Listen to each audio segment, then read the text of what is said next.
we think that getting someone to continue the thrust of having congressional oversight hearings on this issue is probably one of the solutions, hopefully.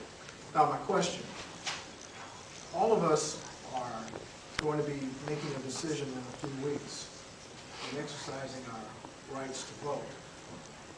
You have, on one hand, candidates, from what I can see, that are from the conservative party who are, over the last 8 years and beyond, are part of the problem in terms of the oversight of these issues. On the other hand, you have candidates, particularly one in the vice presidency on the Democratic side, who is, quite frankly, an author, as you pointed out, of at least one law that has contributed to the fatherless family situation.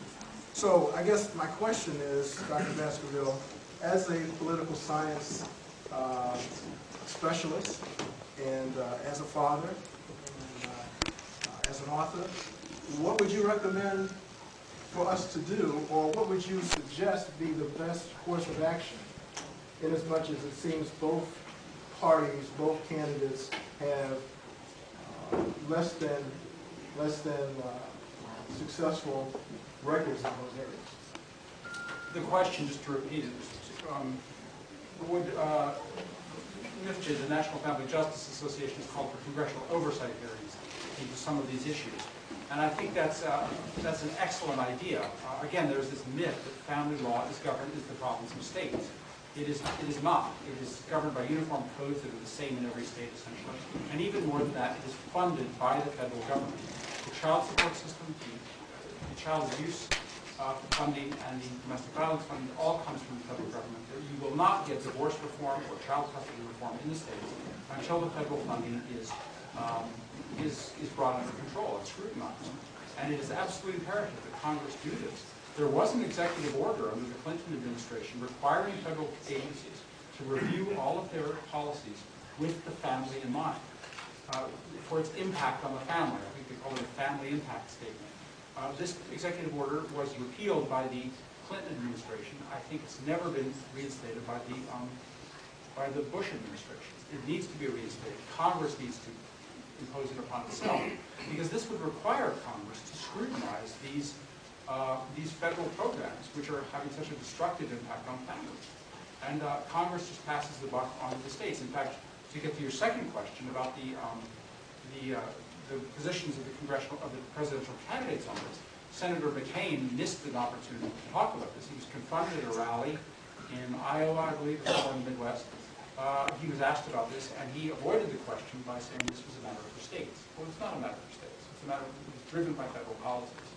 And Senator McCain missed an opportunity because the Democrats are done some serious, especially the Clinton administration, some serious, very serious damage to the family.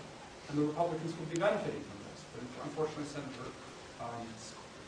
Senator McCain, for whatever reason, decided not to duck this question.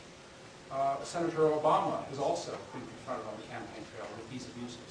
And he, too, has ducked the questions. He has addressed the child support issue in a very inflammatory and counterproductive way. So neither of the presidential candidates have shown much courage in confronting this issue. Governor Palin, I think, missed an opportunity the other night during her debate to confront Senator Biden on this, because Senator Biden was, as you said,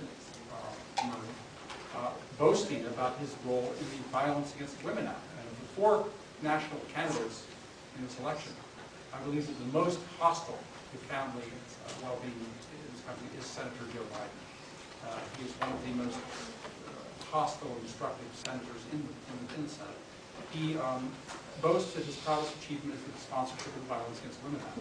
The Violence Against Women Act is has been already, part of it has been declared unconstitutional by a federal court. It is essentially a hate crimes law. We have laws against violent assault in every jurisdiction in this country. If you are accused of violent assault, you are tried, convicted, and sentenced, or exonerated and left in peace. The Violence Against Women Act doesn't do that. It pays local officials and local governments and feminist groups and others to concoct accusations which are never formal charges, very seldom formal charges, very seldom involve due process of law, very seldom involve jury trials, if ever. And this is essentially what amounts to the hate crimes bill. And if the hate crimes bills are passed, the ones proposed in Congress are passed, this is what they will look like. VAWA is a good case study in what hate crimes are. So to answer your question, I think all of the candidates could do much better. I would like to see some of the other candidates in the Libertarian Party or the Constitution Party perhaps address some of these issues. I think they could pick up quite a few votes.